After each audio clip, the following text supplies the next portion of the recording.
Welcome to The Explainer.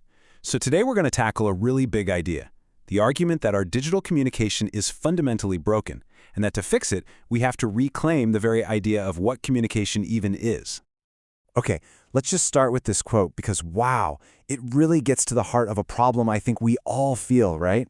We thought we were building these amazing tools for connection, but the argument here is that they were never really about that. From the very beginning, they were designed for one thing: harvesting our attention. So to really get what's gone wrong, you gotta go back in time.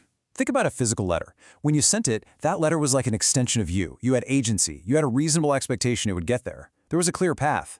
Now look at what we do every day. We write a digital post, hit send, and our words just disappear into this giant black box. We have no control, no proof it was seen, and really no idea where it actually ends up.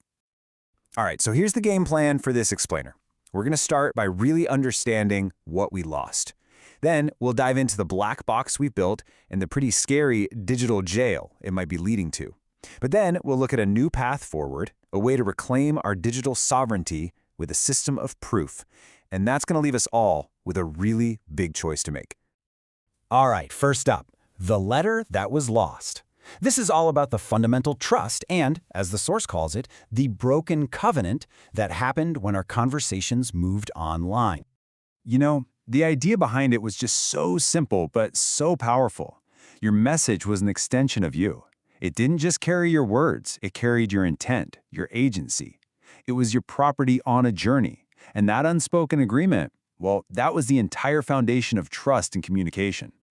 But the system we have today, it's playing by a completely different set of rules. So let's crack open this black box we built and take a look at the hidden mechanics that are really running the show. Okay, just look at this number. Over 3 billion people a month, just on Facebook. I mean, that's just a mind-boggling scale. We've basically connected a huge chunk of humanity, which on the surface sounds amazing, but does that connection actually translate to real communication? Well, here's the crazy part. Despite that massive scale, your actual ability to reach anyone and get a response is incredibly low. We're talking an average engagement rate of less than 0.05%.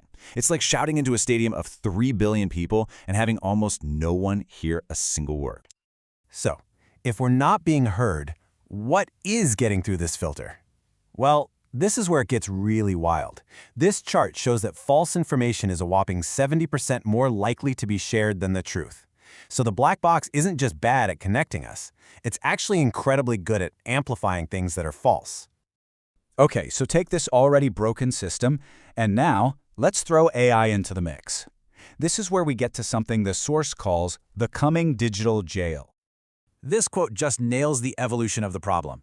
The algorithms we have now, they just hide your voice in a sea of noise. But the next generation of AI, the source warns, could hide you completely. The threat is shifting from just being ignored to being totally and invisibly erased. And here's the really scary part. This isn't about some heavy-handed censorship where your post gets deleted. No, this is way more sophisticated. The idea is that an AI could just decide you're not relevant. And quietly, invisibly, it isolates you. You could still post, you'd still think you're participating, but your words would never reach anyone. You'd be trapped in a silent jail and you wouldn't even know it. Okay, that sounds pretty bleak, but it doesn't have to be this way. The argument here is that we can actually avoid this future, but it means we have to fundamentally rethink how communication even works, and that brings us to reclaiming our sovereignty. And this right here is the big pivot. The whole solution starts by going back to that simple, powerful idea of the physical letter. Every single thing we send online, a post, a video, whatever, should belong to us, the sender. And just like a registered letter, we should be able to trace its journey and get proof of that journey back. And this big idea has a name: communication sovereignty.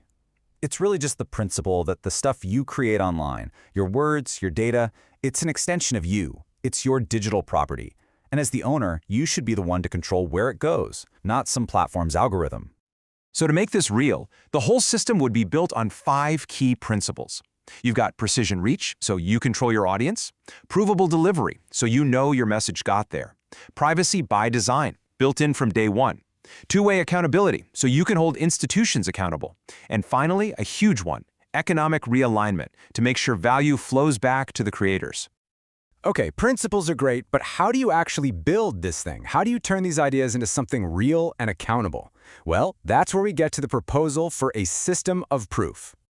Well, the proposed rollout is pretty smart. It's broken down into 4 phases. You start small, piloting the tech with civic partners, think city governments or NGOs, to prove it works for public good.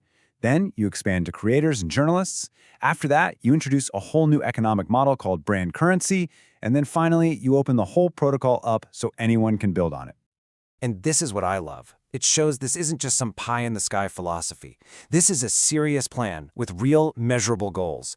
We're talking about things like hitting a 95% provable delivery rate, making sure public bodies respond within 24 hours, and getting at least 20% of the economic value back to the users.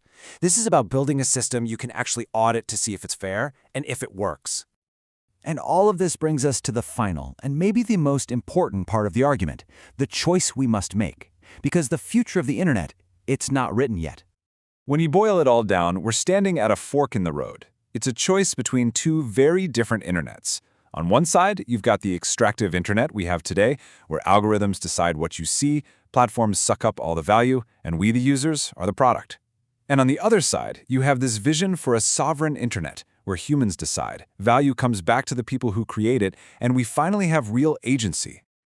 And that leaves us with this final, massive question. In this new age of AI, are humans still going to be the ones writing the story? The source makes it pretty clear. The answer to that really depends on what we all decide to build next.